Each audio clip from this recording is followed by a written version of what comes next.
I think that the thing about January 6th that we have to talk about is that on January 6th, one of the leaders of the Proud Boys sent a message to his brothers on Telegram that said, today we're going to get the Normies to burn the city to ash today. So who are the Normies?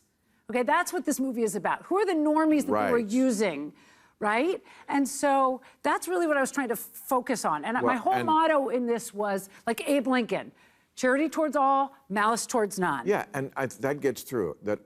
My estimation of this, I think there were people there who absolutely went there for the purpose of doing what they did, taking over that Capitol. Everybody in your movie is not those people. Right. They all say, first of all, they regret that it turned into, it's a scary comment on mob mentality, because they didn't even think, I think, they were going to break into the Capitol. They just went for this big event. It was almost like, remember when Woodstock became a free concert? You know, like, really. At one point, they were trying to make money from this thing, and then they broke the fence out. Oh, fuck it, it's a whole different thing now. And that's what it became. A lot of them said, I didn't know we were going to break into the Capitol, but I was there. Who can resist that? I mean, I got to, you know.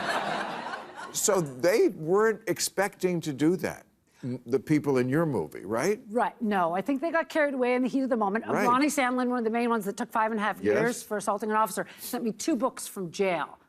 And one was The Crowd, and one was The True Believer. 2 books you should read if you want to try and understand the mentality of a Jan 6er of what happened that day.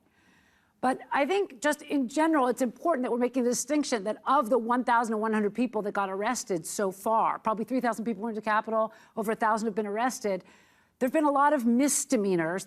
Everyone in my film pled guilty to a misdemeanor. There's one felony, but the idea is we can't paint them all with the same brush. And that's what I feel like we've been doing. If you watch MSNBC, they're all domestic terrorists. If you watch Fox News, they're all tourists that just happen to be. Yeah, tourists.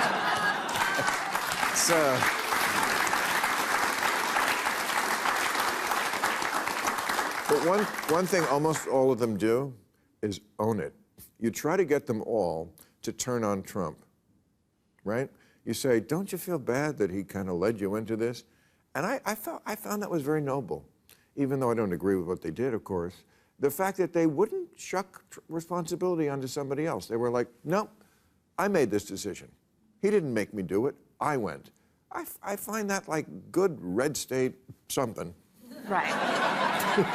And that brings us back to the original point that you were making, which is these are our fellow countrymen that will be voting in the next election, and they're willing to drive across the country to participate in an insurrection because they believe so strongly, and that their candidate so far will be back on the ballot unless he ends up in jail. So we have to open the conversation. The prescription is that everybody at Thanksgiving should sit next to their Trumpy uncle. We all have that Trumpy uncle. You know who he is. And we should open the conversation. We should actually try to listen to each other. Right. I agree. Yes.